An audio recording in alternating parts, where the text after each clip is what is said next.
देव खसी आदिनाथ भगवान की जय।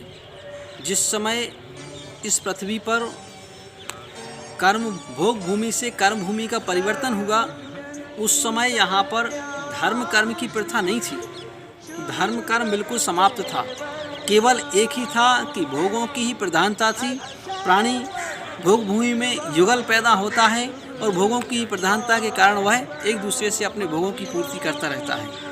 अब इस प्रथा में जिस समय परिवर्तन आया कि जिस समय कर्म भूमि का प्रारंभ हुआ, तो उस समय धर्म की प्रचुरता का प्रारंभ हुआ कि धर्म आखिर कैसे करें। तो भगवान तो स्वयं अपने आप में धर्म की साक्षात मूर्ति है, उनके लिए कोई धर्म की आवश्यकता नहीं है। फिर अब जो सामान्य प्रजा है, उस प्रजा के लिए धर्म का प्रारंभ कैसे करें। तो यहाँ पर इस भूमि पर कि सबसे पहले जब भगवान आदिनाथ स्वामी का जन्म होना था, तब उसके पहले नगरियों का विभाजन नहीं था इस कर्म भूमि में। तो इंद्र ने स्वर्ग से सौधर्म इंद्र ने आकर सबसे पहले अयोध्या नगरी का निर्माण किया। जिस समय अयोध्या नगरी का निर्माण हो गया और भगवान का जन्म भी हो गया, तो चूँकि तीर्थंकर भगवान को कभी भी किसी के दर्शन करने की आवश्यकता नहीं होती है, न भगवान कभी दर्शन करते हैं, किसी के भी दर्शन नहीं करते, कोई प्रतिमा के नहीं, किसी के भी नहीं। लेकिन जिस समय भगवान आदिनाथ के वहाँ पर चक्रवर्ती भरत की उत्पत्ति हुई, तो भरत की चक्रवर्ती की उत्पत्ति होने के पश्चात विचारणीय विषय बन गया कि आखिर अब ये प्रजा भगवान के दर्शन कैसे करेगी। जिनेंद्र भगवान की प्रतिमा की आवश्यकता होती है, तो उस समय प्रतिमा की आवश्यकता के कारण सबसे पहले सौधर्म इंद्र ने आकर के अयोध्या में सर्वप्रथम मंदिर का निर्माण किया था।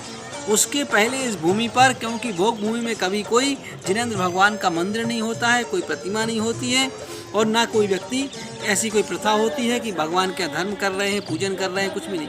केवल भोग भूमि के प्राणियों के तो परिणाम शांत नेचुरल रहते हैं, लेकिन कर्म भूमि के प्राणियों की परिणाम कुटिल होते हैं, और उन कुटिल परिणामों को बदलने के लिए इसके लिए प्रतिमा की आवश्यकता पड़ती है।